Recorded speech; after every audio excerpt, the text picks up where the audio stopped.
అక్షింతలలో బాస్మతి బియ్యము, రేషన్ బియ్యం, జై శ్రీరామ్ బియ్యం ఉంటాయా? చెప్పాలి. అక్షింతలే. దాని పవిత్రత తెలియకుండా మాట్లాడితే దానికి ఏం సమాధానం చెప్పలేము. దానికి మంచి పద్ధతి కాదు. పోయిపోయి వాళ్ళ కుటుంబ సభ్యులు నడితే అక్షింతల కార్యక్రమం ఏందో విమర్శించే వాళ్ళు ఎవరైనా కూడా అక్షింతల కార్యక్రమం యొక్క పవిత్రత ఏంది, దాని ప్రాముఖ్యత ఏంది, దాని ప్రాధాన్యత ఏందో పోయి మీ కుటుంబ సభ్యులు నడితే, మీ పక్కింటి వాళ్ళు నడితే, మీ ప్రాంతంలో నుండి అర్చకులు నడితే దాని యొక్క ప్రాధాన్యత ప్రాముఖ్యత తెలుస్తుంది. కానీ దయచేసి మళ్ళీ చెప్తాను, ప్రతి విమర్శలకు ఇది సమయం కాదు. ఇది రాజకీయ పార్టీకి సంబంధించిన కార్యక్రమం కాదు. అందరం కలిసిమెలిసి ఒక పండుగ వాతావరణంలో నిర్వహించుకునే కార్యక్రమం.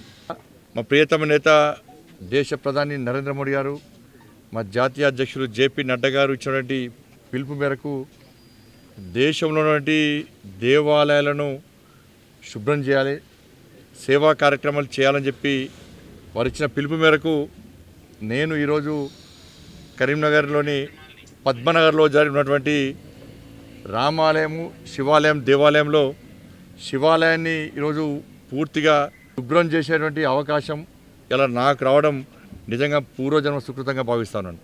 ఇట్లా దేశవ్యాప్తంగా కూడా భారతీయ జనతా పార్టీ కార్యకర్తలు, హిందువులంతా కూడా జాగృతమై ఇలా దేవాలయాలని శుభ్రం చేయడము, పూజలు చేయడము ఇటువంటి కార్యక్రమం జరుగుతుంది. దాంట్లో భాగంగా కూడా అక్షింతల కార్యక్రమంగా పూర్తి ప్రజాస్పందన చూస్తుంటే ఆశ్చర్యం అనిపిస్తున్నది. ప్రతి ఒక్కరు కూడా వాళ్ళ అక్షింతల కార్యక్రమాన్ని పూర్తిస్థాయిలో విజయవంతం చేస్తూ ఉన్నారు. అక్షింతల కార్యక్రమం భారతీయ జనతా పార్టీ కార్యక్రమము, లేదా ఇంకో పార్టీ కార్యక్రమం కాదు.